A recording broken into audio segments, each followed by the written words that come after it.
నిజానికి ఇవాళ ఒక వ్యాసం రావాలని ప్లాన్ చేశాను, కానీ అన్ని పత్రికలకి ఇవాళ లిటరీ పేజీలు, ఒక ఎక్కువ సర్క్యులేషన్ పత్రిక జ్యోతి కానీ మన తెలంగాణ కానీ ప్రయత్నంతో కానీ అనుకున్నాను. కానీ అందరిది లిటరీ పేజ్, ఎవరు ఇవాళ వేయడం వీలు కాదు, రేపేస్తాను. అందుకని నేను రాసిన వ్యాసాన్ని ఇక్కడ చదువుతాను. నేను నిజానికి జాదవ్ సార్ గురించి మాట్లాడడానికి చాలా ఉన్నాయి, చాలా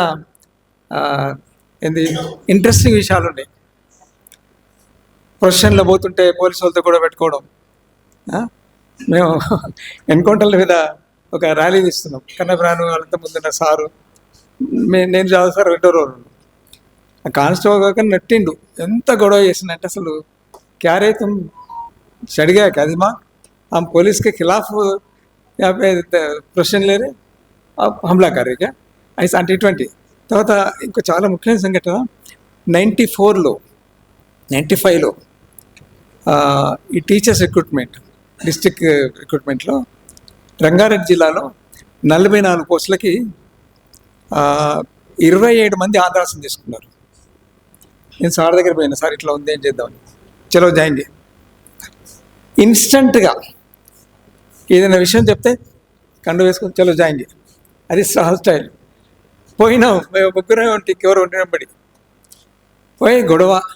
విజయ్ కుమార్ కమిషనర్ మంచి ఆఫీసరే, శంకర్ గారి శిష్యుడు.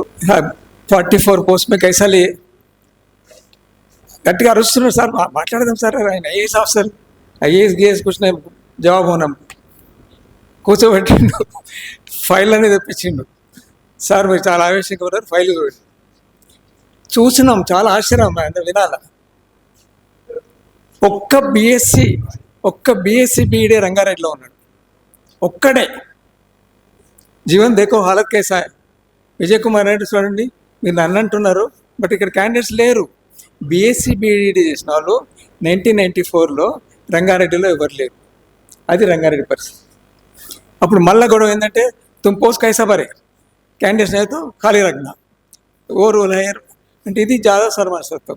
ఎప్పుడైనా ఎక్కడైనా పోయి సమస్య చెప్పగానే ఏదైనా విషయం చెప్పినా అనుకో, ఆ జీవన్ ఎవరో ఇబ్బందులు అన్నట్టే మీరు పాస్తా 20 రూపాయలు లేలో, ఇది అదే అంతే ఆయన స్టైల్ అంతా. సో చాలా జాదవ్ సార్తో నాకు బాగానే అనుభవాలు ఉన్నాయి. నేను ఇది చదువుతాను. దీని టైటిల్ తెలంగాణ మట్టిలో మాణిక్యం, ప్రొఫెసర్ కేశవరావు జాదవ్ సార్. తెలంగాణ మట్టిలో మాణిక్యం, ప్రొఫెసర్ కేశవరావు జాదవ్ సార్. సమతావాద స్వాప్నికుడు, సమాజవాద యాత్రికుడు, తెలంగాణ షాన్ కేశవరావు జాదవ్ గారు కన్నుమూసి 7 సంవత్సరాలు కావస్తుంది. ఈ దేశానికి ఎటువంటి సోషలిజం కావాలో, దానికోసం సోషలిస్ట్ పార్టీ నిర్మాణం ఎంత పటిష్టంగా ఉండాలో అనే విషయంపై రామ్ మనోహర్ లోహియ, లోక్ నాయక్, జయప్రకాష్ నారాయణ ఆలోచనలు, వాళ్ళ రచనలు వడపోసిన వాడు జాదవ్ సార్. 1993 సంవత్సరంలో అసలు హైదరాబాద్ నగరంలో హుస్సేన్ ఆలంలో నిర్మించి ఆయన తన వ్యక్తిత్వాన్ని, భావ సమీకరణలను ఈ పట్టణంలోనే పదను పెట్టుకొని తెలంగాణ అంతా తానే వ్యాపించి తెలంగాణ మట్టిలో మాణిక్యం, హైదరాబాద్ షాన్గా పరివర్తన చెందాడు.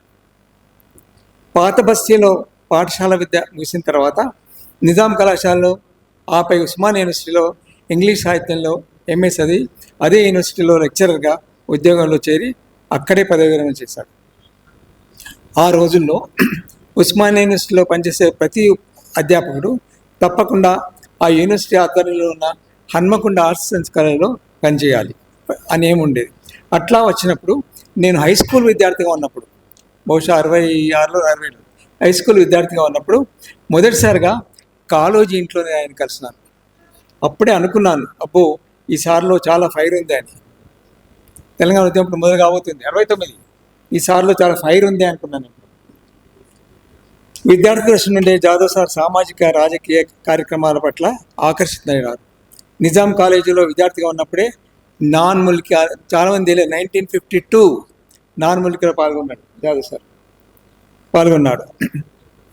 అంతకుముందే నిజాం సర్కార్ దయానంద్ సరస్వతి రచించిన సత్యార్థ ప్రణాళిక గ్రంథాన్ని నిషేధించడంతో చాలా కలత చెందాడు. ఆర్య సమాజ్కు దగ్గరయ్యాడు. హై స్కూల్లో ఉండగానే డిఎస్యు విద్యార్థి సంఘంలో చాలా చురుగ్గా పాల్గొనేవాడు. బహుశా ఈ వాతావరణం అంతా ఆయనను సోషలిస్ట్ సమాజ నిర్మాణం కోసం కృషికి బీజాలు వేసినట్టుంది. రామ్మనోహర్ లోహియ వ్యాసాలు పూర్తిగా అధ్యయనం చేశాడు. Complete works. ఆయనను చాలా దగ్గరగా చూడటం కాదు, ఆయనతో పనిచేశాడు. కొద్ది రోజులు ఆయనకు వ్యక్తిగత సహాయకుడిగా ఉన్నాడు. చాలామంది తెలియదు, మామూలుగా అందరు బయట అనుకునే వాళ్ళట. ఎప్పుడు ఆయన ప్రోగ్రామ్స్ ఆయన తయారు చేసేవాడు. సార్కి తెలుసు. ఆనాటి ఇతర సోషలిస్ట్ నాయకులైన బి సత్యనారాయణ రెడ్డి, వైఎస్ రావు, ఠాకూర్ మహాదేవ్ సింగ్, మీకు తెలుసుకోవచ్చు ఆయన పేరు సార్, ఠాకూర్ మహాదేవ్ సింగ్లతో చాలా సన్నిహితంగా ఉండి సోషలిస్ట్ భావాలు పంచుకున్నాడు. సోషలిస్ట్ పార్టీ బలోపేతం చేయడానికి కృషి చేశాడు. లాలూ ప్రసాద్ యాదవ్, నితీష్ కుమార్లు విద్యార్థులుగా ఉన్నప్పుడు ఆయనతో రాజకీయాలు చర్చించేవారంట. తను చెప్పాడు నాకు ఒకసారి, పూరా ఖరాబోగే జీవనంలోగా మీరా చేలాయోలుగా అని చెప్పేవాడు. అయితే భారతదేశంలో సోషలిస్ట్ వ్యవస్థ ఏర్పరచడానికి తహతహలాడిన జాదవ్ సార్ క్రమంగా ఆ పార్టీ బలహీనపడడంతో తాను తయారు చేసిన వ్యక్తులు, ఆశలు పెట్టుకున్న వ్యక్తులు రకరకాల రాజకీయ పార్టీలోకి వెళ్ళిపోవడం ఆయనను బాగా నిస్పృహకు గురి చేసింది. అయినా కాంగ్రెస్ పార్టీలో చేరిన తన పాత మిత్రులతో స్నేహ సంబంధాలు పెట్టుకునేవాడు. అన్ని వామపక్ష పార్టీలతో ఆలోచనలు పంచుకునేవాడు. పోలీసుల అత్యాచారాలను, ఎన్కౌంటర్ పేరుతో నక్సలైట్ కార్యకర్త హత్యలను ఎండగట్టాడు. అదే రీతిలో నక్సలైట్ పార్టీలు కూడా ఎప్పుడైనా ప్రజలపై ఒత్తిడి చేసినా, అనవసరం ప్రయోగించినా ఆయన సహించలేదు. పియూసీఎల్లో ఎంబి రామ్మూర్తి, ప్రతాప్ రెడ్డి గారితో కలిసి జాతీయ స్థాయిలో పనిచేస్తున్నాడు. తానే రాష్ట్ర పియూసీఎల్ సంస్థను స్థాపించి కార్యక్రమాలు నిర్వహించాడు. ప్రత్యేక తెలంగాణ రాష్ట్రం ఏర్పాటు ఆవశ్యకత, అవసరం గురించి సార్కు నిర్దిష్టమైన దృఢమైన అభిప్రాయాలు ఉండేవి. తాను పనిచేసిన కాలేజీలలో తన తోటి ఉద్యోగులు, తన సహచరులుగా ఉన్న ఇతర లెక్చరర్స్తో చాలా తీవ్రంగా స్టాఫ్ రూమ్లో వాదోపవాదాలు చేసేవాడట. నాకు ఎవరు చెప్పినారు, మా డిపార్ట్మెంట్ వాళ్ళు. తెలంగాణ ఉద్యమం ప్రథమ కాలంలో 17 సార్లు అరెస్ట్ అయినాడు. చాలామంది తెలియదు. కేసీఆర్ వాళ్ళు తెలంగాణ రాలేదు, 17 సార్లు అరెస్ట్ అయినాడు, చాలాసార్లు దెబ్బలు తిన్నాడు.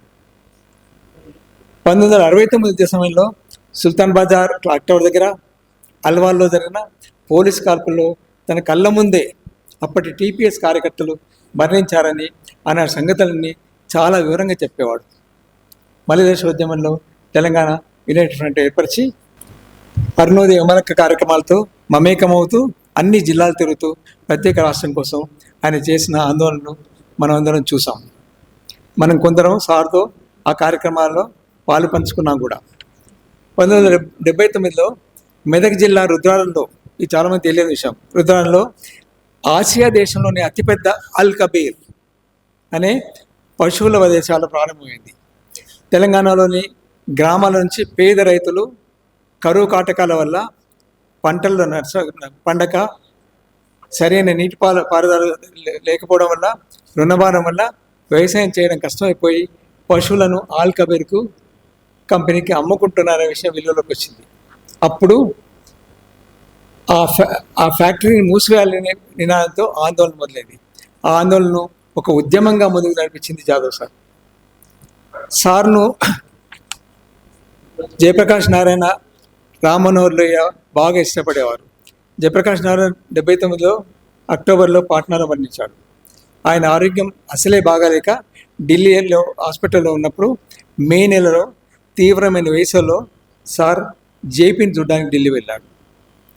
కేశవ్, ఇంత ఎండలో అంత దూరం నుంచి నన్ను చూడడానికి ఎందుకు వచ్చావు అని జేపీ కోపడ్డాడట.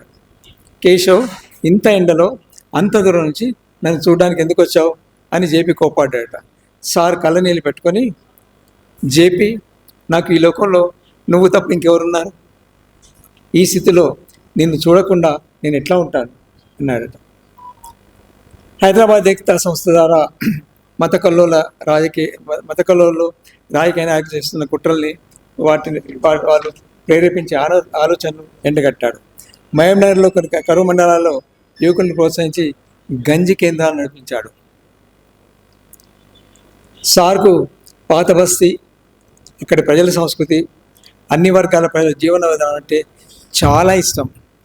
ఉర్దూ చాలా అనర్గళంగా ధారాళంగా మాట్లాడేవాడు, రాసేవాడు. 1980లో పెద్ద ఎత్తున హైదరాబాద్ బస్తీలో చెలైన హింస, మత కల్లోల వల్ల సార్ స్నేహితులు ఆయన గురించి చాలా భయపడ్డారు. పాత బస్తీ వదిలిపెట్టి మూసి యువతలకు కుటుంబంతో వచ్చామని ఆయన మీద ఒత్తిడి చేశారు. కానీ ఆయన వినలేదు. సార్ మాత్రం సస్యమిరా నేను ఇక్కడే ఉంటానన్నాడు. అప్పుడు కన్నబిరాన్, ఎంటీ ఖాన్, బూరుగుల నరసింగరావు, బలవంతరెడ్డి గారు వెళ్ళి బలవంతంగా సుల్తాన్ సాయి నుంచి ఇటు తీసుకొచ్చారు. ఇది చాలామందికి తెలియదు ఈ విషయం. ఇందిరాగాంధీ నియంతృత్వాన్ని వ్యతిరేకిస్తూ ఆమెకు వ్యతిరేకంగా మెదక్లో పోటీ చేశాడు. పలుమార్లు ఎన్నిక సమయంలో తాను విశ్వసించిన సోషలిస్టు ప్రజాస్వామిక భావాలు ప్రజల్లో ప్రచారం చేయడానికి ఎన్నికల్లో నామినేషన్ వాడి ఆ డయస్ వాడుకున్నాడు. తప్పకుండా వేసి తిరగడమే, మాట్లాడమే. ప్రజల కోసం, తాను నమ్మిన విలువల కోసం నిజాయితీగా నిలబడ్డ కేశవరావు సార్తో నడవడం, ఆయనను ఇప్పుడు తలుచుకోవడం మనందరికీ చాలా సంతోషమైన విషయం.